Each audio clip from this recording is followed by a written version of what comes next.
बिस्मिल्लाहिर्रहमानिर्रहीम। अस्सलाम वालेकुम नाज़रीन, आप यूट्यूब चैनल देख रहे हैं। मैं इमरान खान हूँ। सबसे पहली और बड़ी खबर तो ये है कि तहरीरी हुक्मनामा रात को आ गया सुप्रीम कोर्ट ऑफ पाकिस्तान का पंजाब के इंतखाबात के लिए और खैबर पख्तूनख्वा के इंतखाबात के लिए फ़ंड्स देने के हवाले से। ये खबर बहुत इंपॉर्टेंट है और इसके असरात बहुत दूर तक जाएंगे और इस खबर के ऊपर हम नज़र भी रखेंगे क्योंकि 17 और 18 तारीख बहुत इंपॉर्टेंट है आने वाले दिनों में। लेकिन पहले आप खबर देख लें। पंजाब इंतखाबात के लिए फ़ंड्स फराहमी केस में सुप्रीम कोर्ट ने स्टेट बैंक को 21 अरब रुपए के फ़ंड जारी करने का हुक्म दे दिया। ये बराह रास्त हुक्म है सुप्रीम कोर्ट का, इससे पहले भी दे चुकी है, अब दोबारा भी दिया है। Chief justice of Pakistan justice Umar Ata Bandial ने इन चैम्बर समात का तहरीरी हुक्मनामा जारी कर दिया है। हुक्मनामे में क्या लिखा है? हुक्मनामे में लिखा है कि स्टेट बैंक के मुताबिक 21 अरब रुपए सोमवार तक फराहम किए जा सकते हैं। स्टेट बैंक ने वहाँ पे ये कहा है कि 21 अरब रुपए हम पीर वाले दिन तक दे सकते हैं। स्टेट बैंक के मुताबिक हुकूमत के मुख्तलिफ अकाउंट्स में 1 खरब 40 अरब से ज़्यादा फंड्स मौजूद हैं और दुनिया न्यूज़ की खबर के मुताबिक ये मैं आपको बता रहा हूँ। सुप्रीम कोर्ट के मुताबिक स्टेट बैंक पीर तक इलेक्शन कमीशन को 21 अरब रुपए जारी करेगा। मंगल को इलेक्शन कमीशन अदालत उज़्मा में रिपोर्ट पेश करेगा कि उनको पैसे मिल गए हैं। यानी अदालत के अंदर जिस किस्म की ये समात हुई है वहाँ पे अजीबोगरीब कैफियत पैदा हो गई। अदालत ने बहुत सारे सवालात उठाए जिनके जवाब मौजूद नहीं थे। फिर अदालत ने राय मांगी, जो वहाँ पे स्टेट बैंक के लोग मौजूद थे, वजारत ख़जाना के लोग मौजूद थे। सबकी राय लेने के बाद फिर अदालत ने ये फैसला जारी किया है जो आईन और कानून के मुताबिक है। हुक्मनामे में कहा गया है कि स्टेट बैंक और वजारत ख़जाना 18 अप्रैल तक फ़ंड फराहमी के हुक्म पर अमल दरामद रिपोर्ट पेश करें। सुप्रीम कोर्ट का तहरीरी हुक्मनामा 9 सफ़हात पर मुश्तमिल है। आसिफ अली जरदारी ने इस मौके पर एक इंटरव्यू दिया है। जरदारी साहब का इंटरव्यू जो है उसमें कुछ चीज़ें जो हैं वो इशारा कर रही हैं आने वाले वक्त में इंतखाबात के हवाले से। और मुझे याद है कुछ अर्सा पहले जरदारी साहब से जब मुज़ाकरात की बात की जाती थी या बिलावल से की जाती थी तो वो झगड़ा करते थे। वो बड़ी रऊनत के साथ कह देते थे कि क्या मुज़ाकरात करें, किससे मुज़ाकरात करें और क्यों मुज़ाकरात करें, उन्होंने ये किया था, वो किया था। तो इस किस्म की लैंग्वेज हुआ करती थी। आज ज़बान काफ़ी बदली है। राना सनाउल्लाह भी थोड़े डाउन नज़र आए पिछले 2-3 दिन में और जरदारी साहब ने कहा कि हमें इलेक्शन पे नहीं, उसकी टाइमिंग पर एतराज़ है। तो देखें, पिछले साल टाइमिंग आसिफ अली जरदारी साहब के हक़ में थी। जरदारी साहब बाबर आज़म बने हुए थे, जिसको टच करते थे बाउंड्री से बाहर, तो टाइमिंग उनकी बहुत ठीक जा रही थी। पिछले साल जिस बंदे को टच करते थे, जिस पार्टी को टच करते थे, बाजुआ साहब का आशीर्वाद साथ था, वो सीधा इनकी झोली में आ जाता था।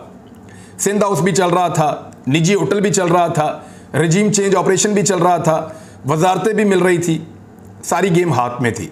तो गुज़िश्ता साल जरदारी साहब को टाइमिंग बहुत पसंद आ रही थी। इस साल उन्हें टाइमिंग पे एतराज़ है, इसलिए कि इलेक्शन के अंदर सूरत हाल वैसी नहीं है जैसी जरदारी साहब तवक्को कर रहे थे कि 1 साल गुजरने के बाद होगी।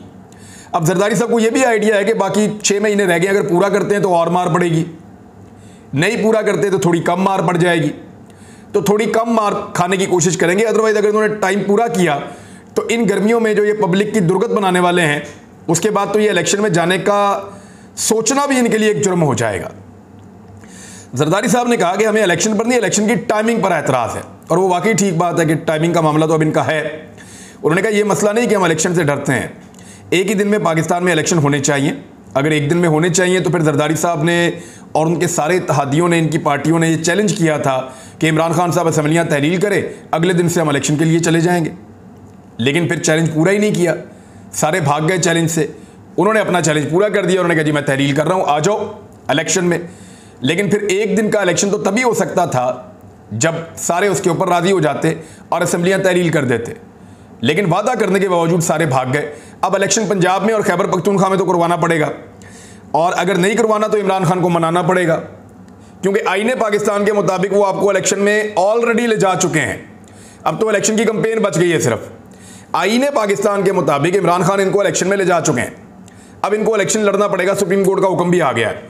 अब सिर्फ एक ही तरीका है कि इमरान खान को किसी तरह मना लें कि हमको बीच का रास्ता निकालते हैं और अक्टूबर से पीछे आ जाते हैं, अगस्त में आ जाते हैं, जुलाई में आ जाते हैं, हमें बजट पेश कर देते, उसके फ़ौरन बाद इलेक्शन में चले जाते हैं, या कोई रास्ता निकाल लें। लेकिन उसके लिए इमरान खान को अपोजिशन को मनाना पड़ेगा। उसके लिए जरदारी साहब और बिलावल साहब अब जोर लगा रहे हैं और एक डबल गेम कर रहे हैं यानी एक तरफ पीडीएम की जमातों में दबाव डाल रहे हैं कि हमारी पार्टी के अंदर से बहुत मुखालफत आ रही है कि आईन पाकिस्तान के मुताबिक इलेक्शन होना चाहिए और आईन से हमने बाहर नहीं जाना, तो इसलिए अब मुज़ाकरात करें ताकि मसला किसी तरह हल किया जा सके। और दूसरी तरफ जो है वो बयानात भी दिलवाए जा रहे हैं अपने लोगों से। ख़ासतौर पर रज़ा रब्बानी साहब ने जब बोला तो फिर काफ़ी चीज़ क्लियर हो गई है। जरदारी साहब ने कहा कि पीपल्स पार्टी ने मुज़ाकरात के लिए टीम बना दी है। जो पीपल्स पार्टी की मुज़ाकरात की टीम है वो पहले अपने इत्तेहादियों से बातचीत कर रही है और उनको मनाने के बाद फिर वो जाएगी मुज़ाकरात करने के लिए पाकिस्तान तहरीक इंसाफ की टीम के साथ। एक मुश्तरका टीम बन जाएगी हुकूमत की और वो जाकर तहरीक इंसाफ की टीम के साथ मुज़ाकरात करेगी। अगर तो 14 मई वाले इलेक्शन से बचना है तो यही एक रास्ता बाकी है कि मुज़ाकरात में इमरान खान साहब को मना लिया जाए। अदरवाइज़ वो 14 मई को इलेक्शन पंजाब में जीत जाएंगे, मई के आखिर में वो खैबर पख्तूनख्वा में जीत सकते हैं, हो सकता है, क्योंकि अदालत तो इंसाफ दे रही है। अदालत तो 90 दिन के इलेक्शन का कह रही है। मई में नहीं होगा तो जून में हो जाएगा खैबर पख्तूनख्वा में इलेक्शन, करवाना तो वहाँ पे भी पड़ेगा। और फिर अगला इलेक्शन अक्टूबर में होगा और वो आगे नहीं जा पाएगा। उसकी वजह यह है कि आईन पाकिस्तान के मुताबिक ये हुकूमत अपने 5 साल पूरे करने के बाद अगस्त में ख़त्म हो जाएगी।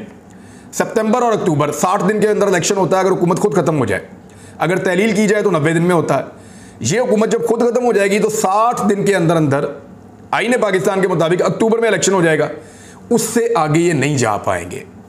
उससे आगे इसलिए नहीं जा पाएंगे कि उस वक्त इनकी पाकिस्तान में कहीं पे भी हुकूमत नहीं होगी। यहाँ पे निगरान हुकूमतें बैठी हुई होंगी।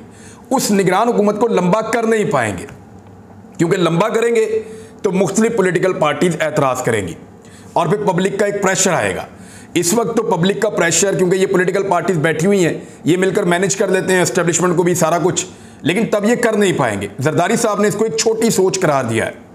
जो राणा सनाउल्लाह साहब ने कहा ना कि अक्टूबर में भी हो सकता है फिर इलेक्शन ना हो, अगर इमरान खान साहब हमारी बात नहीं मानते तो अक्टूबर में भी शायद इलेक्शन ना हो, लेकिन जरदारी साहब ने इसको छोटी सोच करार दिया है और उनका कहना है कि ये इलेक्शन तो फिर अपने टाइम पे जब आएगा तब तो होंगे, उससे आगे इलेक्शन नहीं जा सकते।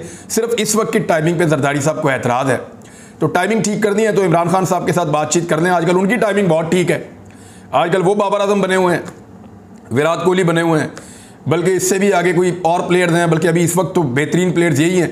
तो ये टाइमिंग अब आजकल इमरान खान साहब की चल रही है, जिसको छू रहे हैं बाहर जा रही है बाउंड्री से। तो उनके साथ मुज़ाकरात करने पड़ेंगे, उनकी पार्टी के साथ। जनरल बाजवा के बारे में एक दावा किया है आसिफ अली जरदारी साहब ने, और इसके बारे में एक खबर का मुझे भी पता है, क्योंकि मैंने उस दिन कुछ लोगों से रब्ता किया था। उन लोगों ने जो बातें मुझे बताई वो बड़ी अलार्मिंग थी।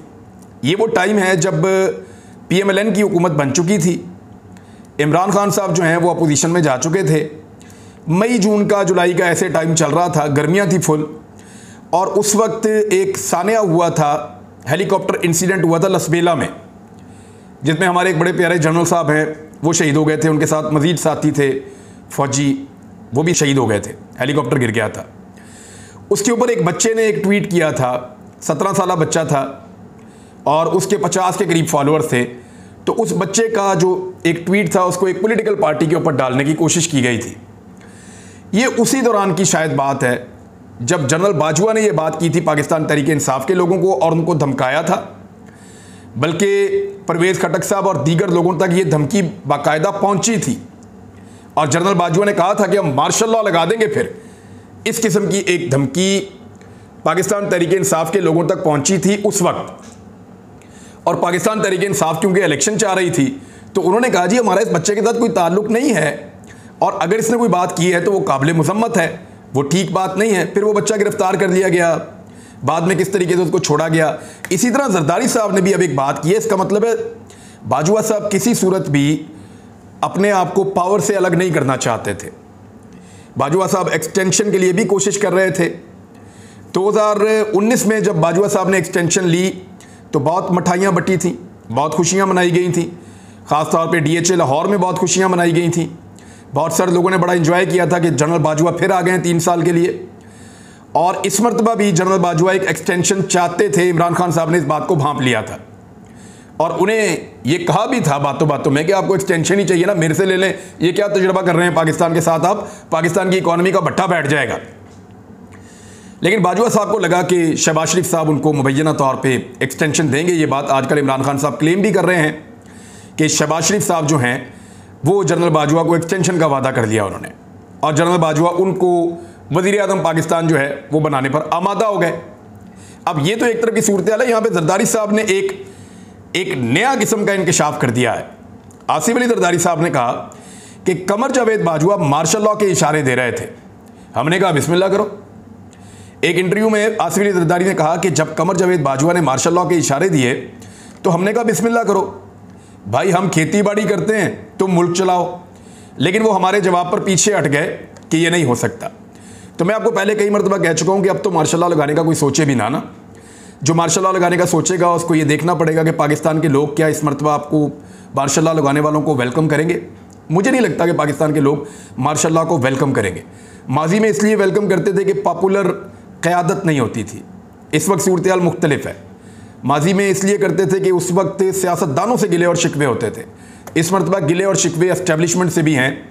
तो इस मरतबा मार्शल लॉ के वो इम्कानात या वो चांसेस उस तरीके से तो हो नहीं सकते, मुमकिन नहीं है। लेकिन हर रोज़ गुजरने के बाद जनरल बाजवा की कोई ना कोई बात मज़ीद सामने आ जाती है। एक आधी चीज़ में मज़ीद वो एक्सपोज हो जाते हैं। और मुझे अच्छी तरह याद है कि यही धमकी पाकिस्तान तहरीक इंसाफ को भी दी गई थी। यानी बाजवा साहब ताकत के अंदर हर हाल में रहना चाहते थे। अच्छा, इमरान खान साहब के बारे में जरदारी साहब ने दावा किया कि इमरान खान साहब अपना आर्मी चीफ लाना चाहते थे। हालांकि इमरान खान साहब ने बार बार कहा कि मैं कोई अपना आर्मी चीफ नहीं लाना चाहता था, मेरे दिमाग में भी नहीं था, और ना मैं कोई निज़ाम बदलने जा रहा था, ये मेरे दिमाग में नहीं था। ये बार बार इमरान खान साहब कह चुके हैं। लेकिन फिर भी इमरान खान साहब को निकालने के बाद उनकी मकबूलियत में इजाफा किया गया है। आसिफ अली जरदारी साहब का कहना था कि मकबूलियत में इजाफा नहीं हुआ और ये इमरान खान साहब की मकबूलियत नहीं है। अगर मकबूलियत नहीं है तो फिर आ जाइए इलेक्शन में और मुकाबला कीजिए इलेक्शन में। एक्चुअली इमरान खान साहब ने बहुत सारे लोगों के ख्वाब तोड़ दिए हैं। यहाँ एक सियासतदान है जो जाली गॉड ऑफ ऑनर भी लेते थे अपने वर्कर्स से, और सलामी के चबूतरे पर खड़े होकर अपने वर्कर्स से सामने से सलामी लेते थे। वो सदर पाकिस्तान बनने के ख्वाब देख रहे थे। एक और सियासतदान है, वो अपनी बेटी को वज़ीर आज़म बनाने के ख्वाब देख रहा। एक और सियासतदान है, वो अपने बेटे को वज़ीर आला और ख़ुद वज़ीर आज़म बनने के ख्वाब देख रहा और ये चाह रहा है कि मैं कभी भी जेल में ना जाऊँ, मुझे अपनी करप्शन का जवाब भी ना देना पड़े, मेरे केसेस पेंडिंग पड़े रहें। एक और सियासतदान है, उसका ख्वाब है कि उसका बेटा जो है वो वज़ीर आज़म पाकिस्तान बन जाए। वज़ीर ख़ारजा तो बना दिया है, वज़ीर आज़म पाकिस्तान भी बनाने का ख्वाब देखा उस सियासतदान ने। तो इस तरह ये सारे सियासतदान अपने अपने ख्वाब देख रहे थे। लेकिन मकबूलियत जो है वो कम होने की वजह से कम एक इलेक्शन इनको हारना पड़ेगा। ये इलेक्शन जो भी एस्टेब्लिशमेंट का इत्तेहादी होगा या एस्टेब्लिशमेंट का साथी होगा, अवाम उसके खिलाफ इस इलेक्शन में वोट डालेंगे। अवाम इस मरतबा एस्टेब्लिशमेंट की मर्ज़ी के खिलाफ वोट डालेंगे। तो ये सूरत हाल इस मरतबा थोड़ी सी मुख्तलिफ है। आज़ाद कश्मीर में उम्मीदवार फाइनल किए जा रहे हैं। इमरान खान साहब ने 3 नाम शॉर्ट लिस्ट किए हैं। दूसरी जानिब जो है वो वज़ारत उज़्मा के लिए चौधरी यासीन को अपोजिशन के मुतफ़िका उम्मीदवार के तौर पे नामज़द किया गया है। ये पीपल्स पार्टी के हैं और पीपल्स पार्टी के सदर भी हैं आज़ाद कश्मीर के। दूसरी जानिब इमरान खान साहब ने भी 3 नाम दिए हैं। अभी वो भी फाइनल हो जाएगा और वहाँ से भी उम्मीदवार आ जाएगा। मंडी तो लगी हुई है फ़िलहाल। आज़ाद कश्मीर के अंदर कोशिश की जा रही है कि बंदे तोड़कर किसी भी तरीके से इमरान खान साहब की हुकूमत का तख्ता उलट के वहाँ पे भी रिजीम चेंज कर दिया जाए। देखते हैं वहाँ कामयाबी होती है या नहीं होती। डिपेंड करता है कि सहूलतकार कितनी सहूलतकारी फराहम कर रहे हैं। सुप्रीम कोर्ट को बतौर इदारा तहलील करने के इक़दाम हो रहे हैं। फवाद चौधरी साहब ने यह क्लेम किया है। उन्होंने कहा कि सुप्रीम कोर्ट को बतौर इदारा तहलील करने के इक़दाम हो रहे हैं जो कि किसी सूरत कबूल नहीं है। वकला और अवाम सुप्रीम कोर्ट के साथ खड़े हैं। उन्होंने कहा कि सुप्रीम कोर्ट के अहकामात पर फिलफौर अमल होना चाहिए।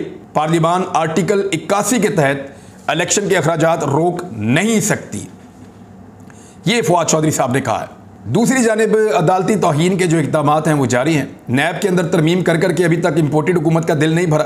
उसके अंदर एक और तरमीम जो है वो फिर कर दी गई है। तरमीमी बिल एक और पेश कर दिया गया है, बल्कि मंजूर कर दिया गया है 2023 का। ये भी जाएगा सदर पाकिस्तान के पास, वो इसको नहीं मंजूर करेंगे, फिर आएगा यहाँ पे जॉइंट सेशन में, फिर मंजूर हो जाएगा, फिर उधर जाएगा, फिर सदर पाकिस्तान नहीं करेंगे तो 10-11 दिन के बाद ये 11वें दिन कानून बन जाएगा। तो इसी तरीके से इन्होंने नैब का पूरा कानून बदल दिया है। कौमी असम्बली के इजलास में ये चीज़ें पहली दफ़ा हो रही हैं कि सुप्रीम कोर्ट ऑफ पाकिस्तान के खिलाफ ही करारदाद मंजूर कर दी गई है। मुज़म्मती करारदाद सुप्रीम कोर्ट ऑफ पाकिस्तान के फैसले के खिलाफ, हुक्मनामे के खिलाफ मंजूर की गई है। और ये सुप्रीम कोर्ट ऑफ पाकिस्तान का अक्सरियती बेंच है। यानी इस वक्त सुप्रीम कोर्ट ऑफ पाकिस्तान में 15 जज साहिबान हैं। उनमें से 8 मुअज़्ज़िज़ जज साहिबान के बेंच ने जो मुतफ़िक़ा फ़ैसला दिया, यानी अक्सरियत जो है सुप्रीम कोर्ट की, उसके खिलाफ मजम्मती करारदाद पेश कर रहे हैं। और इसमें इन्होंने किया यह है कि ऐवान में आर्टिकल 184(3) यानी जो चीफ जस्टिस ऑफ पाकिस्तान का अज खुद नोटिस का इख्तियार है, उसमें मजीद तरमीम का बिल पेश किया गया। कौमी असम्बली ने आर्टिकल 184(3) में मजीद तरमीम का बिल मंजूर कर लिया। करारदाद में कहा गया कि ये ऐवान इख्तियार सलब करने की सुप्रीम कोर्ट ऑफ पाकिस्तान की जारहाना कोशिश को सख्ती से मुस्तरद करता है। ये इख्तियार सलब किया जा सकता है और ना ही इसमें मुदाखलत की जा सकती है। तो जब डिप्टी स्पीकर की रूलिंग में मुदाखलत हो रही थी पिछले साल, तो तब तो आपको बहुत अच्छा लग रहा था सुप्रीम कोर्ट ऑफ पाकिस्तान का फैसला। हालांकि डिप्टी स्पीकर ये कह रहे थे कि साइफर को निकाल के पढ़ लें और फिर फैसला कर लें, लेकिन साइफर को देखे बगैर, उसके ऊपर बात किए बगैर उस रूलिंग को ना सिर्फ चैलेंज किया गया बल्कि फारिग कर दिया गया। तो उस वक्त तो ईवान की इज्जत का कोई एहसास नहीं हुआ किसी को भी। ईवान अफसोस का इज़हार करता है कि 1973 के आइन के नफाज के 50 साल मुकम्मल होने पर गोल्डन जुबली तकरीबात के दौरान रियासत के एक उज़्व ने आइन की खुल्लम खुल्ला खिलाफ वर्जी की, जो खुद आइन के अंदर एक नापसंदीदा फेल है। सुप्रीम कोर्ट तो आइन के ऊपर अमल दरामद करवा रही है भाई। वो तो कह रही है कि 90 रोज़ के अंदर इलेक्शन होना है, आओ बैठो 90 रोज़ के अंदर इलेक्शन करवाओ। ये इलेक्शन से भाग रहे हैं, आइन शिकनी करना चाहते हैं। तो लोग बेवकूफ़ नहीं हैं, लोगों को सारा कुछ दिखाई दे रहा है, लोग हर चीज़ समझ रहे हैं और लोगों को हर चीज़ का पता है। अब वो वक्त चला गया जब आप लोगों को बेवकूफ़ बनाया करते थे। ये सोशल मीडिया का दौर है, हर चीज़ घंटों में लोगों के पास पहुंच जाती है। एक चीज़ और क्लियर हुई है, ख्वाजा आसिफ साहब ने किया, उन्होंने कहा दहशतगर्दी के खिलाफ कोई नया ऑपरेशन शुरू नहीं किया जा रहा। ये एक बड़ी अच्छी बात है। पिछले दिनों इस बात को फैलाया गया था हुकूमत की जानिब से कि एक नया ऑपरेशन किया जाएगा। बड़ी बेचैनी थी खैबर पख्तूनख्वा के इलाके में, नौजवानों में, पश्तूनों में बड़ी बेचैनी थी। वो ये सोच रहे थे कि एक मरतबा फिर वहाँ पे एक नई जंग शुरू हो जाएगी, और जब भी जंग होती है उसका नुकसान होता है शहरियों को। हाँ ठीक है, दहशतगर्दी के खिलाफ ऑपरेशंस होते रहते हैं छोटे मोटे, और कार्रवाइयाँ होती रहती हैं, वो होती रहनी चाहिए। इंटेलिजेंस बेस्ड छोटी मोटी कार्रवाइयाँ जो हैं वो चलती रहनी चाहिए और दहशतगर्दी का खात्मा होना चाहिए। लेकिन ये जो पॉलिसी है कि मुख्तलिफ तंजीमों के साथ, कलदम तंजीमों के साथ मुज़ाकरात करने की, ये तो जुलाई के अंदर जो कौमी सलामती कमेटी की मीटिंग हुई थी, जिसको शहबाज शरीफ साहब ने हेड किया था, उसमें भी ये बातें तय हुई थी। ये आप इमरान खान साहब पे डाल के आप निकल तो नहीं सकते। शहबाज शरीफ साहब आज बहुत सारे सवाल पूछ रहे थे और उनके सामने बैठकर पूछ रहे थे जिनसे पूछे जाने चाहिए। यानी इन सवालात के जवाब जो सिक्योरिटी के मामलात हैं, उनके जवाब इमरान खान क्यों दे? उनके जवाब आपके सामने आर्मी चीफ बैठे, आप DGISI को बुलवाइए, आप बाकी ऑफिसर्स को बुलवाइए, उनसे आपको पूछना चाहिए। सिक्योरिटी और हिफाजत की जिम्मेदारी उनकी है ऑपरेशंस की, और वो इसके अंदर बड़े फैसले करते हैं। ये सब पाकिस्तान पूरा जानता है। नाज़रीन, अब तक के लिए इतना ही। अपना ख्याल रखिएगा, अपने इस चैनल का भी। अल्लाह हाफ़िज़।